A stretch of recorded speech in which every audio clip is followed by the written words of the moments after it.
जो ज्यादा बोलते हैं, ये कहानी जरूर सुने। गौतम बुद्ध हमेशा अपने शिष्यों से कहा करते थे कि हमारी जीभ दुनिया की सबसे तेज चाकू है और दुनिया में सबसे खतरनाक हथियार हमारे शब्द हैं, जो बिना किसी खून खराबे के लोगों को अंदर ही अंदर मार सकते हैं। हमारे शब्द हमारी ताकत है, लेकिन ये कमजोरी भी हो सकती है अगर हमें नहीं पता कि कब, कहां और कितना बोलना है। यदि हम सही समय पर, सही इरादे से, सही शब्दों का प्रयोग करते हैं, तो ये हमें एक सफल व्यक्ति बनाता है। लेकिन अगर हम ऐसा नहीं कर पाते हैं, तो ये हमारे जीवन को नर्क से भी बदतर बना सकता है। तो आज मैं आपको मौन पर एक कहानी सुनाऊंगा, और यह कहानी आपकी जिंदगी बदलने वाली है। यह आपको मौन की शक्ति का एहसास कराने जा रहा है।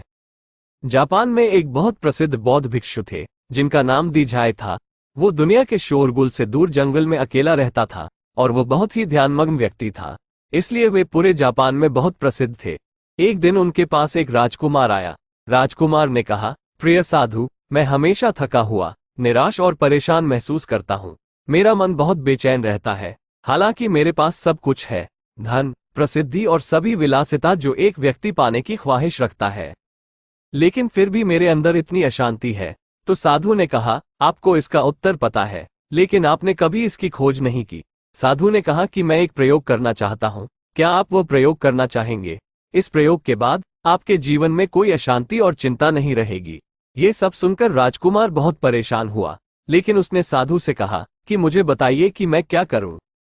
मैं अपने मन की शांति के लिए कुछ भी करने को तैयार हूं।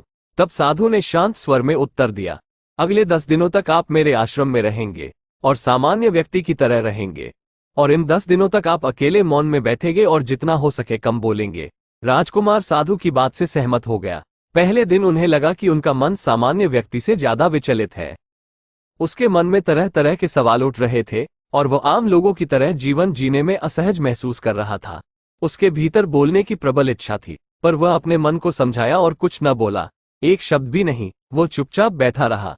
लेकिन जैसे जैसे रात होती गई, उसे एक बड़ी शांति का अनुभव हुआ। उसके लिए यह बड़ा अजीब था। वो अंदर ही अंदर खुश हो रहा था और अपने आप से पूछ रहा था कि बेचैनी कम क्यों हो रही है। अगले दिन राजकुमार एकांत में बैठकर प्रकृति को, फूलों को, पौधों को, आकाश में उड़ते पक्षियों को देख रहा था। अपने जीवन में पहली बार वह देख रहा था कि उसके चारों ओर कितनी सुंदर प्रकृति है। वह अपने चारों ओर प्रकृति को देख और महसूस कर सकता है। इस तरह एक हफ्ता बीत गया और उसके मन की सारी बेचैनी, सारी उथल पुथल, सब कुछ गायब हो गया। 8वें दिन की सुबह राजकुमार की आंखें अपने आप बंद होने लगी और वह गहरे ध्यान में डूब गया। उसने आंखें बंद की, गहरे ध्यान में चला गया। कोई चिंता नहीं थी, मन में शांति थी। राजकुमार को भीतर ही भीतर गहन शांति का अनुभव होने लगा। बाकी के 2 दिन गहरे ध्यान में बिताने के बाद राजकुमार खुद को बौद्ध भिक्षु के सामने पेश करता है।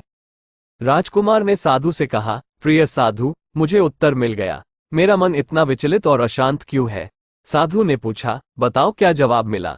राजकुमार ने कहा कि मैं जरूरत से ज्यादा बातें करता था और दिन भर लोगों पर ऊर्जा बर्बाद करता था।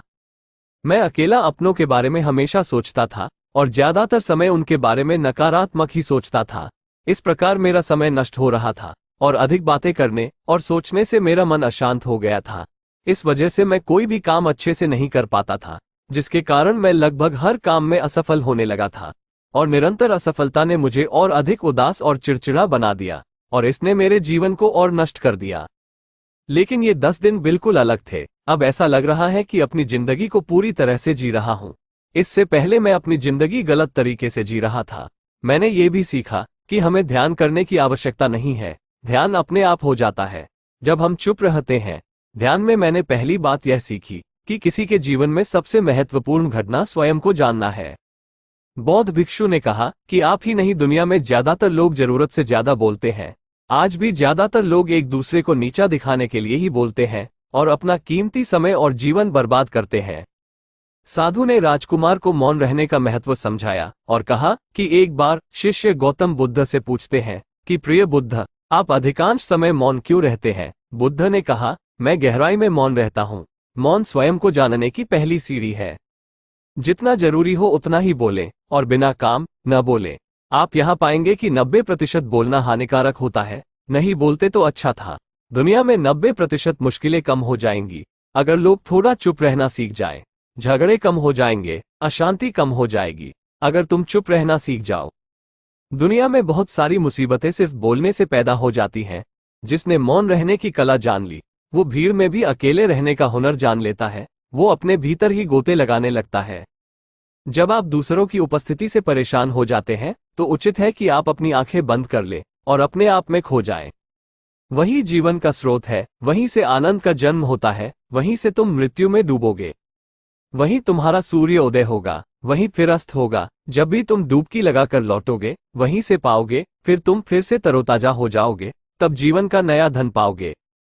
फिर नई शक्ति का जन्म होता है। थकान मिटती है, उदासी मिटती है, चिंता मिटती है। जैसे कोई नहाकर आता है तो शरीर शीतल हो जाता है, शांत हो जाता है, वैसे ही भीतर से कोई वापस आता है तो मौन में स्नान करके लौट आता है तो पूरा व्यक्तित्व शांत हो जाता है और मन आनंदित हो जाता है। जब आप आंतरिक मोह की उस ऊंचाई पर पहुंच जाएंगे तो आप पाएंगे कि आपका मन बोलने से भी नहीं बढ़ता। वो निरंतर तुम्हारे भीतर बैठी उसकी एक अंतर्धारा बनी रहती है। तुम बोलो लेकिन अपने को मत छोड़ो।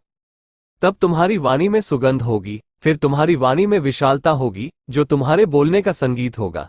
सब ठीक हो जाएगा। आप बोलेंगे तो दूसरे ठंडे पड़ जाएंगे।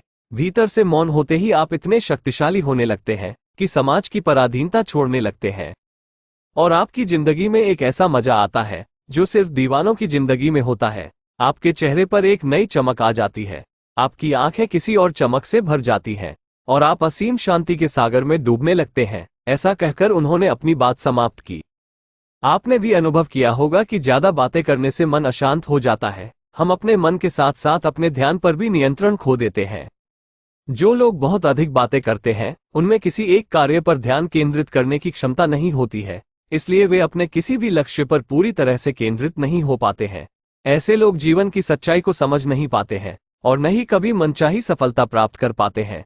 इसके अलावा आपने देखा होगा, ऐसे लोग अक्सर लोगों के बीच हंसी का पात्र बन जाते हैं और जो कम बोलते हैं वो सोच समझकर सटीक बोलते हैं और अपनी बात पर टिके रहते हैं, जिससे लोगों के बीच उन्हें सम्मान मिलता है।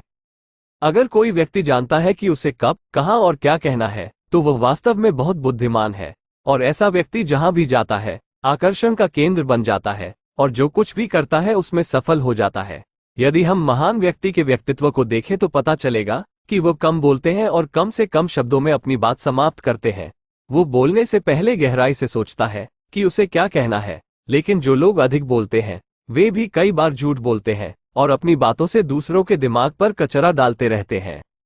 वो अधिकतर दूसरों की बुराई ही करता रहता है, इसलिए उसके अपने भी उससे बचने और उससे दूर रहने की कोशिश करते हैं।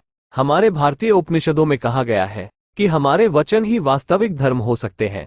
मौन से धैर्य आता है, धैर्य से ध्यान आता है और ध्यान से व्यक्ति अपने जीवन के प्रति जागरूक हो जाता है।